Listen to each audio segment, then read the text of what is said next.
street food. What's up, street foodies? Welcome to Season 6 Viewer Mail. I was a little worried I wasn't going to have any questions, but you guys came through. I am psyched to get all up into these questions, and if you stick around to the end, I'm going to give you a little preview of what's to come in Season 6. Jaws McMurphy asks, Dear Street Food, a couple episodes back, I saw you had a box set of Friday Night Lights in the background. Shout out Friday Night Lights, that show was awesome. So I was wondering if you have any Chinese TV shows you like to watch, and what American shows are you currently watching? I'm just going to answer half of that with the Chinese shows I like to watch. None. I don't like Chinese TV. Chinese TV annoys me, actually, but I watch it to improve my language. Rather, I'm supposed to. I'm not really into Chinese TV. Squidney Sager asks, Dear Street Food, what's your most favorite or memorable Chinese pancake food? Because I've recently been back here in the States and I keep getting cravings for some more. P.S. I love all your videos. Thank you, Squidney Sager.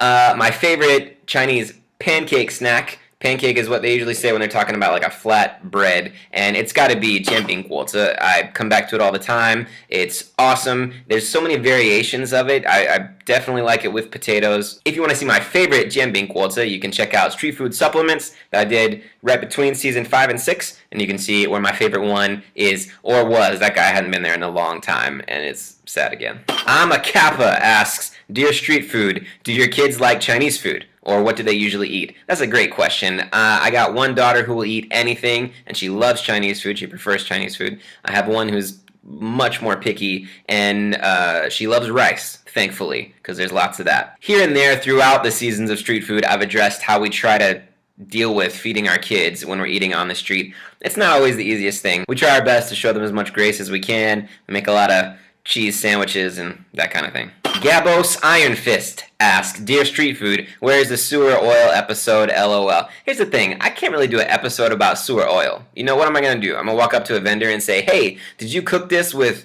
dirty oil? That's a mistake. You don't want to do that. I could ask them that, but I don't think that... Look, that's not what this show is about. Is this about hard-hitting journalism? No.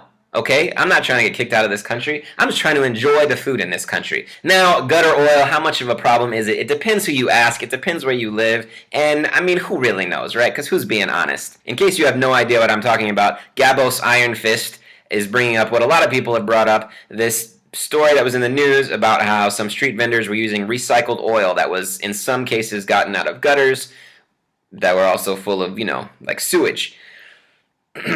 How prevalent is that? Look, I don't know. And I'll tell you a deeper truth. I don't want to know. I like street food. I feel like that answer's a little unsatisfactory, and I'm sorry about that.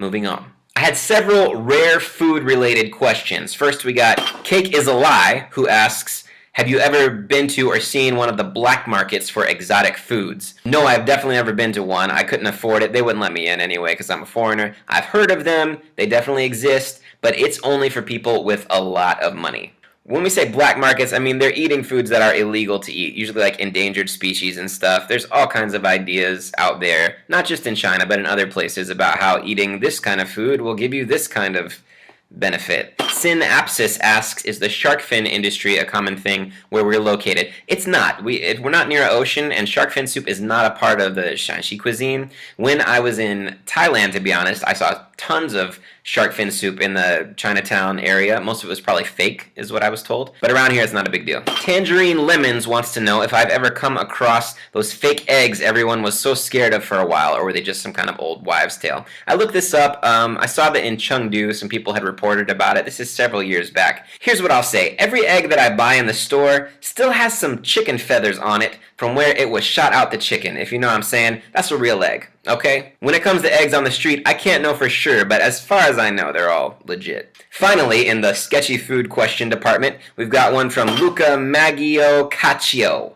who says, what's my take on the pig brain controversy? Yeah, some people are talking about they put pig brains in the baozi meat and stuff. Here's the thing, pig brains is a delicacy here. You gotta pay a lot for it. More than you would pay for like normal pork that they put in baozi. So I think that's mostly not true. But what do I know for sure? This isn't hard-hitting journalism. I eat snacks. Street foodie Hamilton Klein asked me about my process. What's my prep like for a season? How do I come up with episodes and stuff? I decided I'm going to make a kind of like a behind-the-scenes episode. of how I come up with ideas for the show, how I plan out my season and stuff like that, and I'm going to air that next week. I don't think it's going to be part of my actual Season 6 lineup, but I feel like it's a really good question, and I'm going to try to answer it in a little bit of longer form. So thank you, Hamilton Klein. I'm going to warm up my throat. Devin Penny asks, when ordering from a new street vendor, or if you're in a new area, do you usually watch a vendor prepare and order a few times before you order your food to make sure they're safe, or possibly to make sure they're not messing with your food? Love your show. Please keep up the great work. Thank you, Devin Penny. Look, I don't think the street vendors are messing with your food. If they get a reputation for messing with you, they're not going to sell a lot of street food. You know what I'm saying? So they're not going to intentionally mess with your food. Now, I will say this. I see people who don't pay a lot of attention and they'll like get eggshells in it. Or a lot of times they'll get maybe raw meat on their fingers, but then they'll touch other stuff that's not going to get cooked, like a piece of lettuce or something like that. It's just like basic hygiene stuff that can be an issue on the street, and I do pay attention to that, to be honest. If I see food being prepared that way, I probably won't go back to that vendor, or I at least won't get that food. My homeboy, Chuck Ellis, asks, Dear Street Food, now that you've been in China for a while, what are some of the things you miss least about living in the States? Is there anything that you were surprised you don't miss at all? Things I don't miss from the States, in this order: political ads and the general political discourse. Don't miss it. Pop music. There's a few exceptions, but for the most part, I'm a hater. Number 3 is driving. And actually, I'm surprised about that one. I don't miss driving at all. I like not driving. I like taking the bus. I like walking. I like not paying for gas or car insurance. Good question, Chuck. The Doctor asks, Hey, Street Food, love the show. Thanks, The Doctor. I prefer more savory flavors with meat in Chinese dishes as opposed to sweet. Any advice for some dishes I could make here in the UK? It's a good question, and I agree. I much prefer savory flavors to sweet. Now, I don't cook a lot of Chinese food, to be honest, because I live in China. I can get much better Chinese food if I just go outside my door. But I do know how to make some Chinese stuff, and I'm going to be featuring a couple recipes later in this season. So, The Doctor, I hope that the remainder of Season 6 will be a partial answer to your question. Finally, So Far So Good 9 asks, Dear Street Food, what are some street foods that even the most indigenous Chinese won't eat? I gotta be honest, most of the Chinese people I know eat just about anything. Now, that's obviously a stereotype. Some people don't like certain types of food. Some people love meat, some people hate it. Some people love spice, some people hate it. And of course, you're going to find that in any culture. But for the most part, Chinese cuisine packs everything. I don't think there is a food that, in general, the Chinese population doesn't eat. Alright, it's time for some quick shout-outs. I want to give my thanks to 2 fans in particular. One of them comments on literally every episode. He's a patron, and he's a friend of mine. His name is Chuck Ellis. If you want to know why I love Chuck, this is why. On my new Chinese language show, Chuck posted a comment that said something like, So, this is what it'll be like living in Obama's America. Now, I know Chuck, and I know he was saying that sarcastically, but not all of the internet knew that. So then, he got a little pushback. Somebody said, What's that supposed to mean? Now, at this point, Chuck has 2 choices. He can say, ha ha ha, just kidding, JK, winky face emoji, or he can double down. And that's what Chuck does. Chuck writes, It means America needs to wake up. That comment was followed by some more mild hate from other viewers, and he never went back and cleared it up. Chuck, I respect you for that.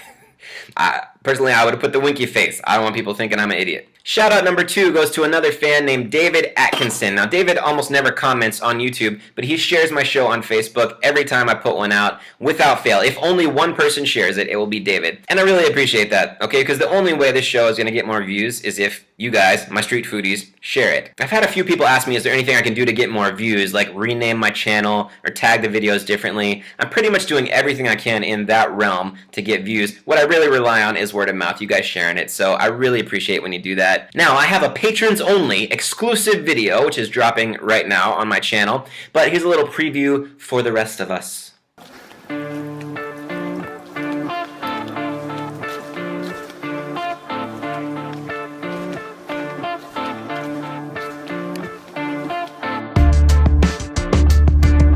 We've got some train snacks, so we're gonna talk train snacks now. We've got instant noodles. These are tea eggs. This is an egg, not a buffalo turkey.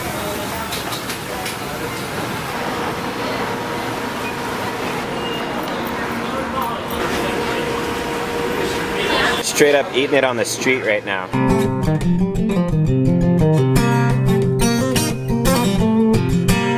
It's our 13-minute bus ride. So, we are now walking down the side of the road. you have to pay to get into Hongchuan. That was something that we did not know. It's still pretty much pitch black, and we are looking for a place to set up for the sunrise.